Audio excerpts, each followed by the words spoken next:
Hey guys, my name is Alex and this is the Revolutionary Mail, back with another video for you. Today I'm going to go ahead and analyze an article written in Time magazine entitled, "It's Time to End Rape Culture Hysteria." This is actually from back in March of 2014, written by Caroline Kitchens. It's a pretty interesting article. It is written back during the Obama administration, when the Obama administration changed White House and federal policy towards college campuses under Title IX, and created a new kind of justice system for how to handle sexual assault allegations.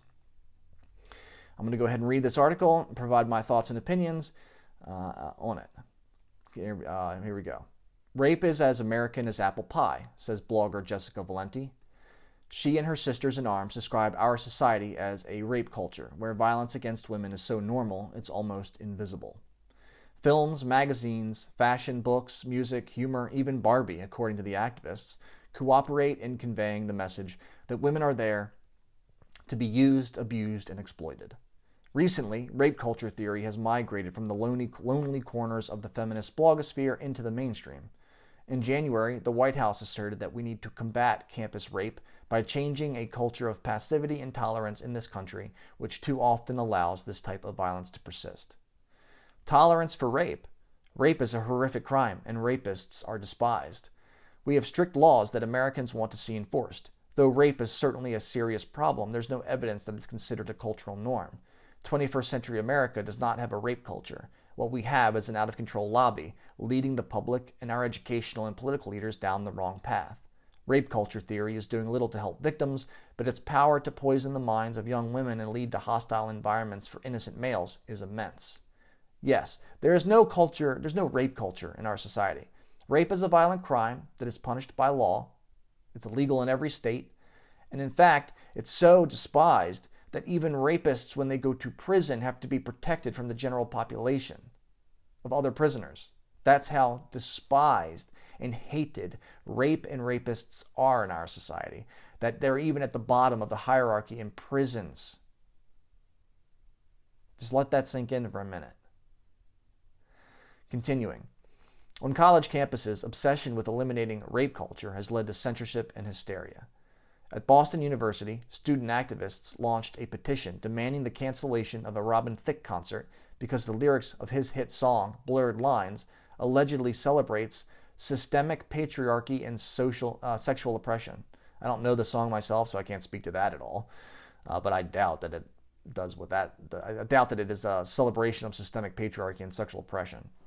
The lyrics may not exactly be pleasant to many women, continuing to read the article here, but song lyrics don't turn men into rapists. Obviously not. Yet, ludicrously, the song has already been banned at more than 20 British universities. Activists at Wellesley recently demanded that administrators remove a statue of a sleepwalking man. What? The image of a nearly naked male could trigger memories of sexual assault for victims. Jesus, Mary and Joseph. Wow. That's pretty incredible. Then those victims, if they experience that triggering, they need to go and get help. That's how you fix that issue. You don't fix that issue by taking a statue down. A statue that's not offending anybody. I don't know anything about the statue beyond the fact that it's apparently of a sleepwalking man. Big deal. Meanwhile, a growing number of young men find themselves charged with rape, named publicly, and brought before campus judicial panels informed by rape culture theory.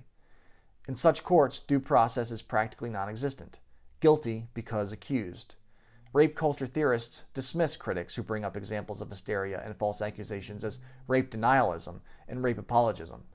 To even suggest that false accusations occur, according to activists, is to engage in victim blaming. But now, rape culturalists are confronting a formidable critic that even they will find hard to dismiss. RAINN, Rape, Abuse, and Incest National Network, is America's largest and most influential anti-sexual violence organization. It's the leading voice for sexual assault victim advocacy. Indeed, rape culture activists routinely cite the authority of RAINN to make their case. But in RAINN's recent recommendations to the White House Task Force to protect students from sexual assault, it repudiates the rhetoric of the anti-rape culture movement. Good for them. Quote, In the last few years, there has been an unfortunate trend towards blaming rape culture for the extensive problem of sexual violence on campus. While it is helpful to point out the systemic barriers to addressing this problem, it is important not to lose sight of a simple fact. Rape is caused not by cultural factors, but by the conscious decisions of a small percentage of the community to commit a violent crime. Exactly. Rape is committed by rapists. Rape is not committed or celebrated or spread by culture. This is such an absurd concept. Rain urges the White House to remain focused on the true cause of the problem and suggests a three-pronged approach for combating rape: empowering community members through bystander intervention education, using risk reduction messaging to encourage students to increase their personal safety, and promoting clear education on where the consent line is. All of those things are exactly what we should be doing.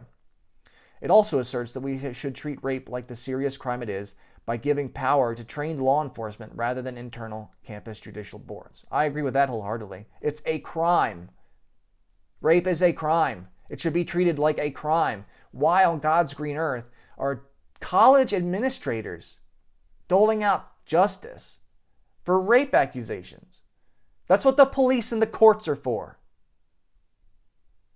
College administrators do not belong in this discussion whatsoever at this level. Jesus, it's crazy, absolutely crazy. It was crazy. I don't think it's in place anymore. The Trump administration, I think, overturned a lot of these rulings. But I haven't checked to see what the Biden administration has done with this stuff. Rain is especially critical of the idea that we need to focus on teaching men not to rape. I know, a ridiculous idea. Teaching men not to rape, like there's some inherent quality to being a man that makes all of us somehow potentially capable of raping someone. Don't you see how sexist that is? The hallmark of rape, let me start that sentence again because I didn't actually finish it. Rain is especially critical of the idea that we need to focus on teaching men not to rape, the hallmark of rape culture activism. Since rape exists because our culture condones and normalizes it, activists say, we can end the epidemic of sexual violence only by teaching boys not to rape. Think about that. Think about what happens in a young boy's mind when it's assumed that he's capable of being a rapist and has to be taught not to be. That's what happens when you frame stuff like this. That's what happens when you frame stuff this way, in assuming guilt, assuming that it's some kind of inherently toxic quality to boys and men. If we were doing this to girls, we would be seeing a lot more outrage than we are now with boys and men. Continuing. No one would deny that we should teach boys to respect women, but by and large, this is already happening. By the time men reach college, Rain explains, most students have been exposed to 18 years of prevention messages in one form or another. The vast majority of men absorb these messages and view rape as the horrific crime that it is. So efforts to address rape need to focus on the very small portion of the population that has proven itself immune to years of prevention messages. They should not vilify the average guy. By blaming so-called rape culture, we implicate all men in a social atrocity, trivialize the experiences of survivors, and deflect blame from the rapists truly responsible for sexual violence. Exactly. It's collective guilt, which is despicable. Absolutely despicable. Collective guilt as a concept is despicable. It's essentially the same kind of thing the Nazis did to the Jews, holding an entire group of people responsible for perceived crimes. It's outrageous and offensive and obscene. And absolutely it does deflect blame away from the men truly responsible and the women truly responsible for these horrible crimes. Rain explains that the trend of focusing on rape culture has the paradoxical effect of making it harder to stop sexual violence, since it removes the focus from the individual at fault and seemingly mitigates personal responsibility for his or her own actions. Moral panic over rape culture helps no one, least of all survivors of sexual assault. College leaders, women's groups, and the White House have a choice. They can side with the thought police of the feminist blogosphere who are declaring war on Robin Thicke, the Sports Illustrated swimsuit edition, male statues, and Barbie, or they can listen to the sane counsel of Rain. And that's the end of the article. I wanted to read that to you guys because it's vitally important. Even though it's several years old, and I don't think the actual policy is in place anymore, even under the Biden administration, it's still vitally important that we talk about this issue specifically. And more, as well as the issue more generally about like the idea of collective guilt that is inflicted on men in this culture now, where we are blamed for everything that goes wrong, just because a small proportion of the population does horrible, horrible things.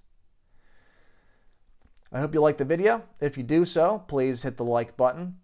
If you have a comment or a question, you can go ahead and comment in the section below the video as well. If you would like to send me an email with a personal story or even an article that you found that you'd like me to read on the channel, you can go ahead and do that by sending me an email at therevolutionarymail@gmail.com. I would greatly appreciate it. Again, my name is Alex, and I look forward to seeing you on the next one.